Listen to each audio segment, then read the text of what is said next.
ইন্দোনেশিয়ার সুমাত্রা দ্বীপে টানা বৃষ্টিতে সৃষ্ট ভয়াবহ বন্যা ও ভূমিধসে মৃতের সংখ্যা ৯০০ ছাড়িয়েছে। স্থানীয় সময় শনিবার ব্রিটিশ বার্তা সংস্থা রয়টার্স জানায়, সুমাত্রা ও আচে প্রদেশের বিভিন্ন এলাকা থেকে এ পর্যন্ত ৯১৬ জনের মরদেহ উদ্ধার করা হয়েছে। এছাড়া কমপক্ষে ২৭৪ জন এখনও নিখোঁজ। আচে প্রদেশের তামিয়াং জেলার বাসিন্দারা খাবার, পানি ও নিত্য প্রয়োজনীয় পণ্যের সংকটে ভুগছেন। ভাঙা সড়ক যোগাযোগের কারণে প্রত্যন্ত এলাকার মানুষ সরকারি সহায়তা কেন্দ্র থেকে ত্রাণ সংগ্রহ করতেও সমস্যার মুখে পড়ছেন। তামিয়াংয়ের একটি ইসলামী আবাসিক স্কুলের শিক্ষার্থী দিমাশ ফিরমান সিয়া জানিয়েছেন, তারা স্কুল হোস্টেলে আটকা পড়ে পানির জন্য বন্যার পানি ফুটিয়ে পান করতে বাধ্য হয়েছেন। ইন্দোনেশিয়ার প্রেসিডেন্ট প্রবাও সুবিয়ান্তো কয়েকদিন আগে বলেছেন, বন্যার পরিস্থিতি ধীরে ধীরে নিয়ন্ত্রণে আসছে।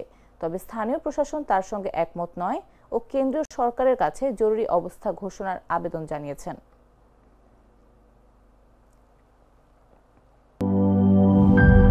লিলি বিউটি সোপ, যার অ্যান্টি এজিং গুণ তারুণ্য ধরে রেখে ত্বকে করে উজ্জ্বল। তারুণ্যময় উজ্জ্বল ত্বকের জন্য। রিমার্ক।